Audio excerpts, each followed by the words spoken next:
I was living with my family in an apartment in Tokyo at the time. I'm 40 years old and work for a pharmaceutical company. My wife is 38. We have 3 children, making us a family of 5. My wife and I have known each other since we were students. We got married in our second year. After graduation from university, she retired when we got married and became a housewife. When our second child was born, the apartment we had been renting until then became too small, so we took the plunge and bought a large apartment with a loan. I had a good income, so if all went well, I would be able to pay off the loan in about 10 years. I think my wife was smooth sailing, just as I had envisioned. Then, my wife found out she was pregnant. I thought that 3 children was enough. In fact, we had hardly participated in the act of child-making, so I honestly felt something was wrong. My wife was going to give birth at an older age. When my wife requested an amniotic fluid test, I secretly requested a DNA test as well. The conclusion was that the child in my wife's belly was not mine. And not long after that, I found out who the father was. He was a 20-year-old college student who lived in the same apartment. I didn't use a private investigator, but the college student's sister came to me for advice. This sister was a junior high school student that was in the same class as my eldest son. When she was in elementary school, she came to my house several times to play with my eldest son. She had casually overheard her brother, a college student, talking on the phone with a friend in his room. Yeah, and she easily fell for me. Housewives are so stupid. She's got 3 kids, but she still isn't satisfied. That's the gist of the conversation. And when the sister checked on her brother's activities, she found that he was in and out of our house frequently. She was worried that her own brother was cheating, so she came to me for advice. It was a coincidence that the DNA test results came out at the same time that the sister told me about it. It made it easier for me to find the man between the 2 of us, and to be honest, it saved my life. So, I confirmed the facts with my wife. Hey, you're cheating on me with a college student, aren't you?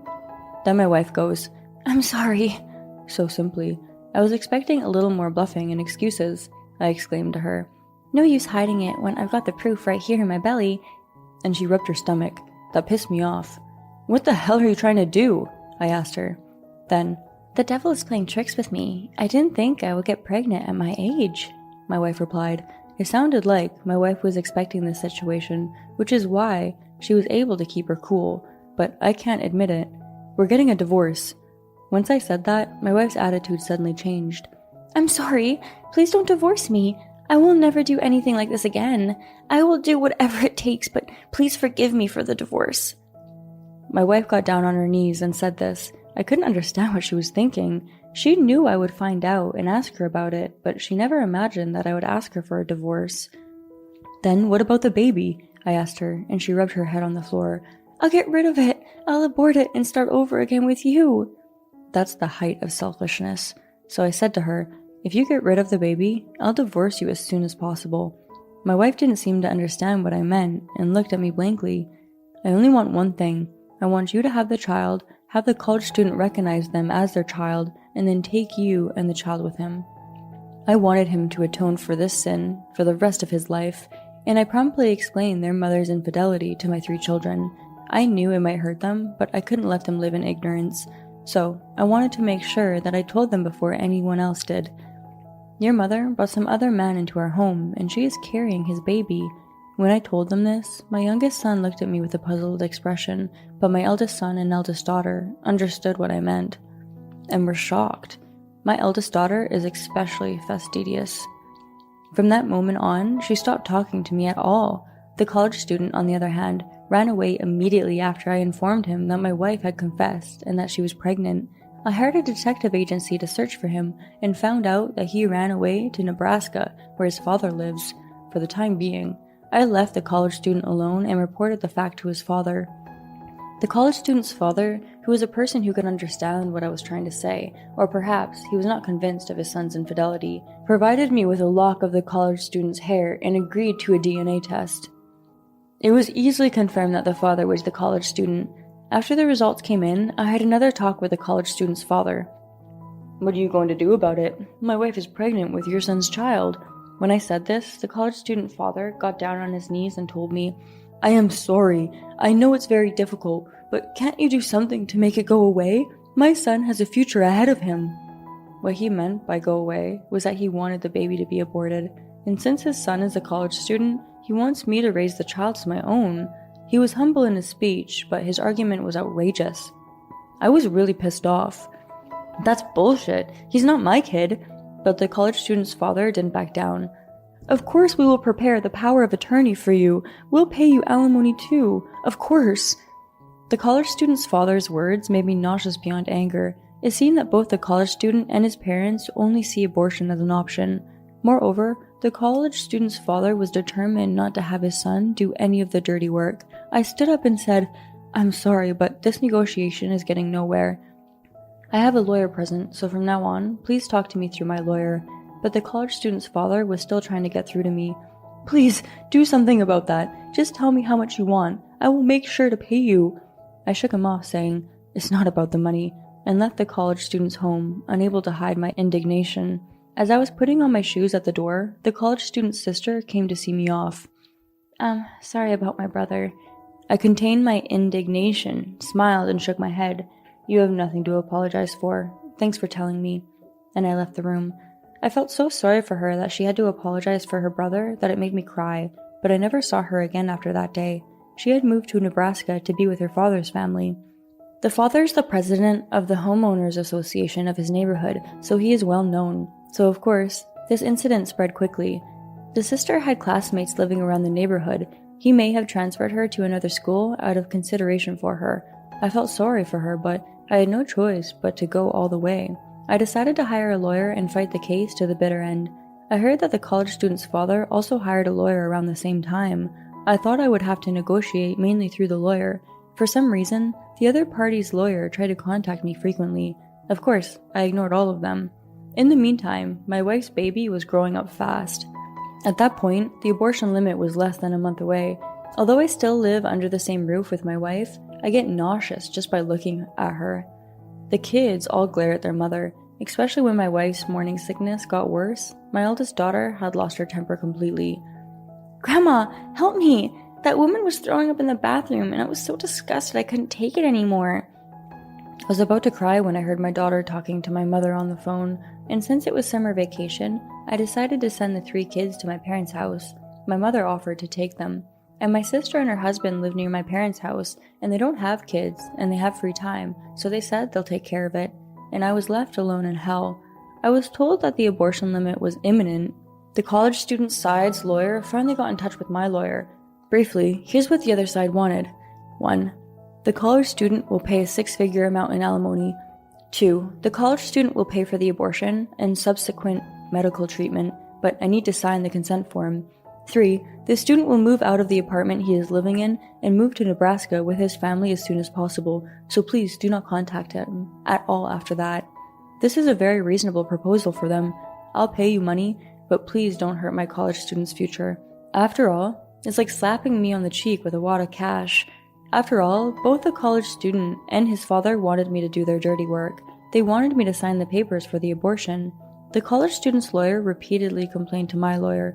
Looking back on it now, I can't believe but think how convenient it was. There is no way I was going to accept such a proposal. By the way, my wife knew my intention, but she didn't seem to be able to accept the reality. It was painful to watch. To be honest, I was hoping that she would solve the problem soon and leave the house. If the conversation was going to drag on, I thought I'd ask my in-laws for help, but my wife's parents refused to take her in. My brother-in-law, who lives with his parents, is a manager at his company. He said he couldn't take care of his sister who was divorced for being unfaithful to her husband. After that, my wife received a phone call from him saying, "Don't ever show your face to me again, and never come home." It was a very one-sided yelling phone call, and it was very loud because I was in the same room and could hear it. That phone call made my wife realize her position. "Please, give me another chance to start over. I don't want a divorce. I don't want to leave my children. Please give me permission to have an abortion." I was not moved one bit by her words. I told her plainly, "If you want an abortion, talk to the college student. Don't make me do the dirty work. It's up to them to decide which side they want to take. But did you not see how they were behaving?" My wife sat down on the floor, became stunned, and said nothing more. Not long after that, things took a turn for the worse. I had a meeting with my lawyer and presented my case to the college student again. Then, through my lawyer, my demands were quickly conveyed to the college student. 1. Let my wife have the child as planned and have the college student recognize it as his own. 2. The university student resigns from the university and the university student takes care of both the child and my wife. 3. The college student pays my mortgage in one lump sum as alimony. 4. The college student pays for my family's moving expenses and the down payment for the purchase of a new house. It's like this. And 2 weeks later, we had a final meeting in person with the college student. The place was my lawyer's office. It was my lawyer who started the discussion. I have communicated my wishes to you through your college student lawyer. Do you agree? The college student's lawyer replies, we would like to continue to maintain the status quo with regard to the treatment of college students and hope to settle out of court for a fee. Then my lawyer asks, by status quo, do you mean that your client will not leave the university? Yes, this is what he and his parents have always wanted. Anyway, he is a young man with a bright future, so could you please understand somehow? As usual, my lawyer insists. That is not acceptable. You must withdraw from the university and take the wife and child with you. This point is non-negotiable. At that time, the university student clucked his tongue. Then he said clearly, damn, shut up. The college student's lawyer glanced at him and turned to me again silently. Taking the wife and child, that's non-negotiable. Is that correct? My lawyer nodded, ignoring the college student. Yes. In order to reach a settlement, I will not compromise on this condition. The discussion went on, but in the end, we were able to come to a general agreement. The college students would sell their apartment and move out as soon as possible. The money from the sale would be turned over to me as alimony. The college student promptly dropped out of college and got a job with his father's family. The college student recognizes the baby as his biological child and pays $500 monthly in child support to my wife. The college student was to pay all legal fees, investigation fees, etc. The college student was insisting on not dropping out of school until the very end. He dropped out of the university he had worked so hard to get into and went to work in the countryside as a high school graduate. I understand why he didn't want to do it, but he didn't have to marry my wife, so this was the least he could do. But in the meantime, the deadline to get an abortion had passed. My wife ended up giving birth and living with the college student's grandparents. These grandparents heard about the situation and offered to see their great-grandson's face. They are very special people. My wife's family has been telling me every time that they refuse to accept her. They also asked me not to divorce if possible, but when I told them that the college student's family would take over, they readily agreed. After my wife had found a place to go, I finally divorced my wife because I knew she would be preparing for the birth. After the divorce, my ex-wife soon went to Nebraska. She asked to see the kids one last time. I had her call my parents' house in my presence. They didn't want to answer. They were devastated. Well, it makes sense after all she's done. And about 6 months later, the sale of the college kid's apartment was finalized. I received the money. I sold my house and went back to my parents' house. And by that time, my kids had settled down a bit. My parents, kids, and I were able to get back to a peaceful life. This was a few years ago. As a matter of fact, after I returned back to my hometown, I met a divorced woman who lived in a nearby apartment, who was divorced with no children. She lives alone with her dog, saying she doesn't mind being single for the rest of her life. My youngest son became friends with the dog, which is how we got to talking. Now, the whole family is friends with her dog, and the woman and I have been going out for drinks recently, and we're getting to know each other somewhat. My daughter even told us that we were a good match. I thought I was done with marriage and relationships, but I'm starting to feel like I want to take back what I said before. Maybe it's time for me to move on too. Thank you for watching. We hope you enjoyed it. We look forward to seeing you again. Please subscribe to our channel.